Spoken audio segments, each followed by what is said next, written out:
السلام علیکم۔ دلچسپ کہانیوں کے لیے چینل کو سبسکرائب کیجیے۔ وہ ایک ٹھنڈی سرد رات تھی۔ لوگ عشاء کی نماز پڑھ کر اپنے اپنے گھر لحاف میں جا کر دبک کر چائے کافی کے مزے لے رہے تھے، مگر غریب کی کیا سردی کیا گرمی، وہ تو بس روزی کمانے کی فکر میں کسی بات کی پرواہ نہیں کرتا۔ وہ تو صرف اپنے کاروبار اور گھر والوں کا پیٹ پالنے کی فکر میں لگا رہتا ہے۔ انہی میں ایک شخص نواز تھا، جو کہ ملتان کا رہنے والا تھا، جو کراچی میں روزی کمانے کے لیے آیا تھا۔ گرمیوں میں وہ مٹکے والی کلفی بیچا کرتا اور سردیوں میں چائے، اور ساتھ ہی دیسی مرغی کی یخنی۔ 3 ہٹی پر اس کی چھوٹی سی دکان تھی۔ اس چھوٹی سی روزی میں اسے اللہ نے بہت برکت عطا کر دی تھی۔ زیادہ رش کی وجہ سے اس نے 2 لڑکے بھی اپنے ساتھ رکھے ہوئے تھے۔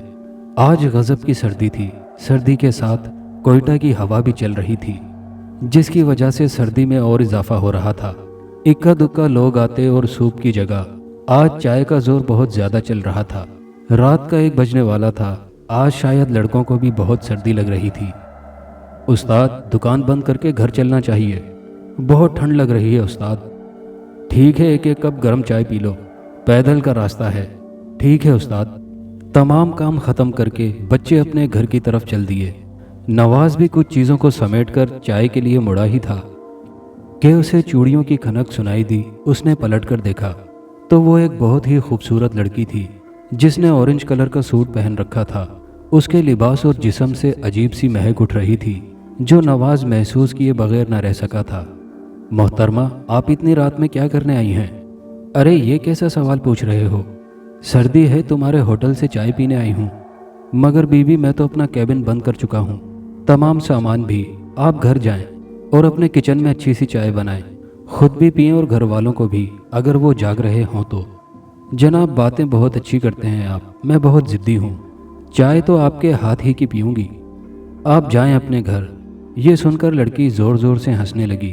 اس کی ہنسی میں ایک عجیب سی جل ترنگ تھی، جسے وہ محسوس کیے بغیر نہ رہ سکا۔ فضا میں ہنسی گونج رہی تھی۔ نواز نے اس کے چہرے کی طرف غور سے دیکھا۔ بڑی بڑی سیاہ آنکھیں، گلابی گلاب کی طرح چہرہ، جو کہ میک اپ سے بے نیاز تھا۔ وہ اس کے حسن میں کھو سا گیا۔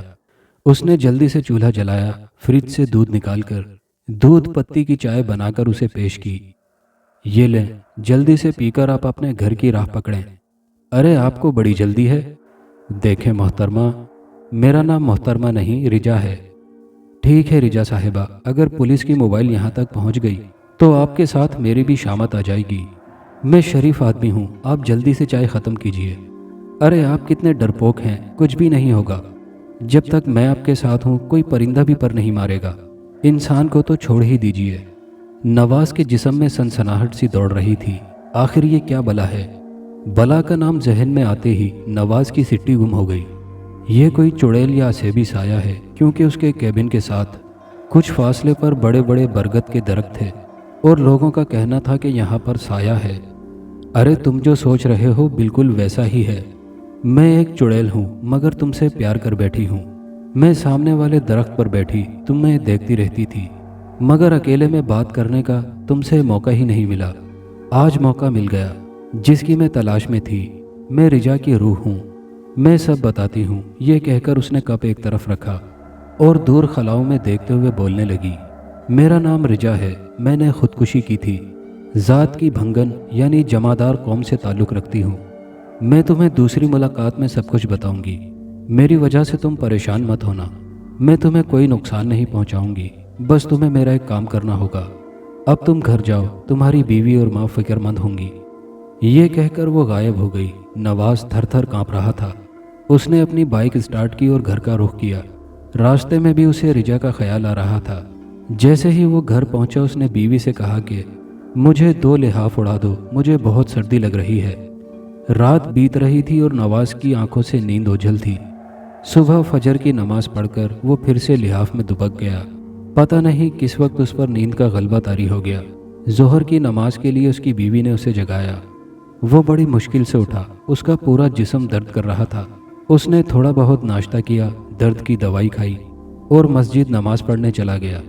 جب سب نمازی جا چکے تو اس نے مولانا صاحب، جو کہ عامل بھی تھے، उन्हें मुतवज्जा करके रात वाली सारी दास्तान सुनाई। वो हैरानी से सब कुछ सुन रहे थे।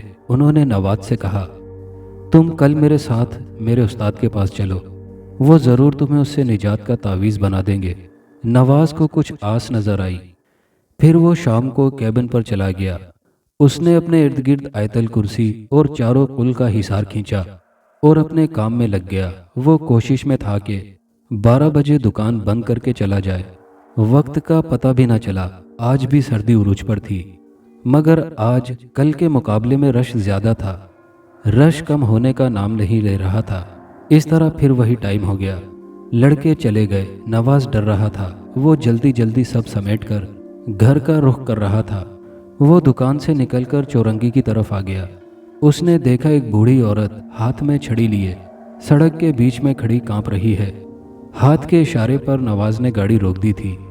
नवाज ने अपनी बाइक रोकी और करीब जाकर पूछा, अम्मा आप इतनी रात में क्या कर रही हो?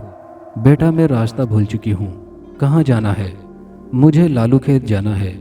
अम्मा स्कूटर पर बैठो, मैं तुम्हें लालू खेत छोड़ देता हूँ। वो जल्दी से स्कूटर पर बैठ गई।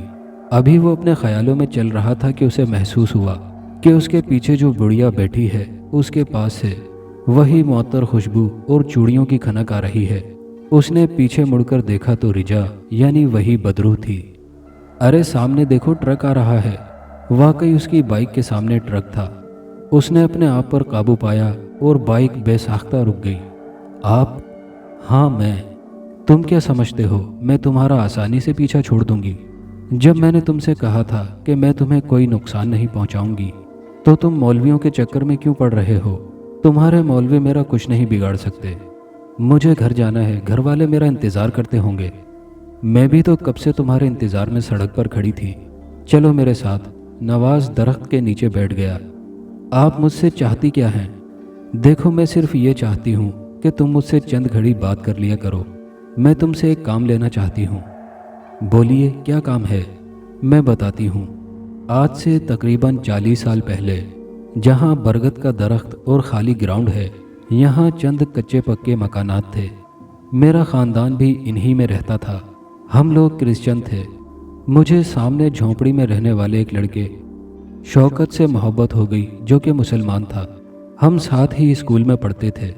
कच्ची उम्र में प्यार हो गया। वो भी मुझसे 2 हाथ आगे निकला। हम लोग स्कूल के बहाने से इधर उधर मिलते रहते। एक दिन मेरे बाप ने देख लिया, फिर मुझे बहुत मारा और शौकत के बाप से भी शिकायत की। वो बहुत ही नेक आदमी था। उन्होंने शौकत को डांटा। मेरा स्कूल जाना बंद हो गया। बहुत ही पाबंदियों के बावजूद मैं शौकत से मिलती रहती। इस राज में मेरी छोटी बहन भी शामिल थी। फिर मेरे अब्बा ने फैसला किया कि मुझे नानी के पास पंजाब भेज दिया जाए। वहीं पर कोई अपनी ज़ात का लड़का देखकर मेरा ब्याह कर दिया जाए। जिस दिन मुझे पंजाब जाना था उससे एक दिन पहले मैंने और शौकत ने घर से भागने का प्रोग्राम बनाया। मेरी छोटी बहन को पता चल गया और उसने ऐन वक्त पर अब्बा को बता दिया। अब्बा ने मुझे बहुत मारा। मैंने फैसला कर लिया कि मैं अपनी जान दे दूंगी मगर शौकत के अलावा किसी की नहीं बनूंगी। मैंने रात को सोने से पहले फिनाइल पी लिया जो मेरा अब्बा अस्पतालों में बाथरूम धोने के लिए लाता था। मैं ख़त्म हो चुकी थी। मेरे बाप ने जब देखा कि मैं मर चुकी हूँ तो उसने मुझे सुबह होने से पहले बरगद के दरख्त के नीचे गड्ढा खोदकर दफन कर दिया और ख़ुद अम्मा और बहन को लेकर पंजाब भाग गया। चंद दिन बाद शौकत और उसके अब्बू भी न जाने कहाँ चले गए, मगर उस दिन से मेरी रूह भटक रही है। उस दरख्त के नीचे आज भी मेरी ताज़ा लाश मौजूद है। मैं चाहती हूँ कि मुझे यहाँ से निकालकर मसीही कब्रिस्तान में दफन कर दिया जाए, और ये काम तुम कर सकते हो। तुम्हारी शक्ल शौकत से बहुत मिलती है। तुम कल रात 2 बजे के बाद मेरी लाश दरख्त के नीचे से निकालकर मसीही कब्रिस्तान में डालाओ, क्योंकि यहाँ तमाम मुसलमानों की दरसगाह है। यहाँ से मुझे आज़ादी मिले। जब भी मैं यहाँ से आज़ादी की कोशिश करती हूँ कोई ना कोई चीज़ आड़े आ जाती है। तुम सिर्फ मेरी लाश मसीही कब्रिस्तान की पीछे वाली झाड़ियों में फेंक कर आ जाना, बाकी सब मेरा काम है। अब तुम जा सकते हो। नवाज ने फ़ौरन बाइक स्टार्ट की और घर की तरफ चल दिया। उसको सख्त सर्दी में भी पसीने आ रहे थे। घर आते आते उस पर सख्त कपकपी तारी हो गई। बीवी ने 2 कंबल 2 लिहाफ उड़ा दिए, दूध में हल्दी डालकर पिलाया, मगर नवाज को सख्त बुखार और सर्दी की कैफियत तारी थी। सुबह उसने मस्जिद से मौलाना साहब को बुलाया और तमाम हकीकत बयान की। मौलाना साहब भी परेशान हो गए। उन्होंने फौरी उसे उस्ताद के पास चलने को कहा। बड़ी मुश्किल से वो बिस्तर से उठा और वहाँ तक पहुँचा। वो अपने आस्थाने में ही थे। उन्होंने शुरू से आखिर तक नवाज की पूरी दास्तान सुनी। ये हकीकत सुनकर वो खुद हैरान थे। मौलाना साहब, आप बताएं, क्या मैं ये काम कर सकता हूँ? मैं कैसे उसकी लाश को निकाल कर वहाँ तक ले जाऊँ और ले जाकर वहाँ कैसे झाड़ियों में फेंकूँ? तुम्हें हिम्मत करके ये काम करना होगा, वरना वो कभी तुम्हारा पीछा नहीं छोड़ेगी। मैं तुम्हें पानी दम करके देता हूँ और नक्श बनाकर देता हूँ। तुम उसे फौरी गले में डाल लो। जब तुम ये काम करो तो ये पानी की बोतल साथ रखना। इस पानी को तुम उस जगह के गिर्द छिड़कना और वक्फे वक्फे से पानी को पीना। इसके असर से वो तुम पर हमला तो न कर सकेगी और ना ही उस वक्त तक बेदार होगी जब तक तुम उसे झाड़ियों में नहीं फेंक देते। मैं दूर खड़ा होकर तुम्हारी मदद करूँगा। मैं पढ़ाई करता रहूँगा। तुम इस काम के लिए किसी से गाड़ी ले लो। हाँ, मेरे मामू के बेटे के पास टैक्सी है, मैं उसे ले लूँगा। बहरहाल दूसरे दिन नवाज दूसरे तमाम कामों से फारिग होकर उस दरख्त की तरफ चल दिया। मौलाना साहब आ गए थे। उसने तमाम चीज़ों का पहले ही इंतज़ाम कर लिया था। उसे उस जगह को खोदने में ज़्यादा टाइम नहीं लगा। थोड़ी देर बाद उस जगह से वही मौतर सी खुशबू आना शुरू हो गई। नवाज ने पानी पिया और चारों तरफ छिड़का और काम तेज़ी से करना शुरू कर दिया। थोड़ी देर बाद उसे एक लड़की की लाश मिल गई। वो लड़की बिल्कुल रिजा की सूरत थी। ऐसा लग रहा था जैसे वो सो रही हो। एक अरसे बाद भी उसकी लाश बिल्कुल ताज़ा थी। उसने वही ऑरेंज लिबास पहन रखा था। उसके गले में मसीही लॉकेट पड़ा हुआ था। उसने जल्दी से लाश को चादर में बांधा, फिर उसे टैक्सी की डिग्गी में रखा। मौलाना साहब भी जल्दी से गाड़ी में आकर बैठ गए। वो अपनी पढ़ाई जारी रखे हुए थे। अचानक लाश में से एक गंदी बदबू आने लगी। गाड़ी में सांस लेना मुश्किल हो गया। मौलाना साहब बोले, नवाज जल्दी करो, अगर ये बेदार हो गई तो तुम्हारे साथ मैं भी मारा जाऊंगा। बड़ी मुश्किल से वो लोग कब्रिस्तान तक पहुंचे। नवाज ने रिजा की लाश को जल्दी से झाड़ियों में फेंका। उसे पीछे मुड़कर देखने को मौलाना साहब ने सख्ती से मना किया था। चारों तरफ से कुत्तों के भौंकने की आवाज़ें आने लगीं। फिज़ा में अजीब सी सरसराहट तारी थी। ऐसा लग रहा था जैसे कोई बच्ची सिसक सिसक कर रो रही है। मौलाना साहब आंखें बंद करके कुरानी आयतों का विर्द करते रहे। नवाज ने गाड़ी जल्द ही घर को जाने वाले रास्ते पर मोड़ दी। घर पहुंचकर उन्होंने शुक्र अदा किया। मौलाना साहब ने कहा, तुम बिल्कुल परेशान मत होना, वो अपनी जगह पहुंच चुकी है। ये दास्तान नवाज ने अपने मरने से पहले अपने दोस्त को सुनाई थी, जिसकी बदौलत आज मैं सुना रहा हूँ। अल्लाह जानता है क्या झूठ है और क्या सच। दोस्तों, ये कहानी कैसी लगी नीचे कमेंट बॉक्स में अपनी राय का इजहार ज़रूर कीजिएगा। और नए आने वाले दोस्तों से गुजारिश है कि चैनल को सब्सक्राइब करके वीडियो को लाइक शेयर करना मत भूलें। शुक्रिया।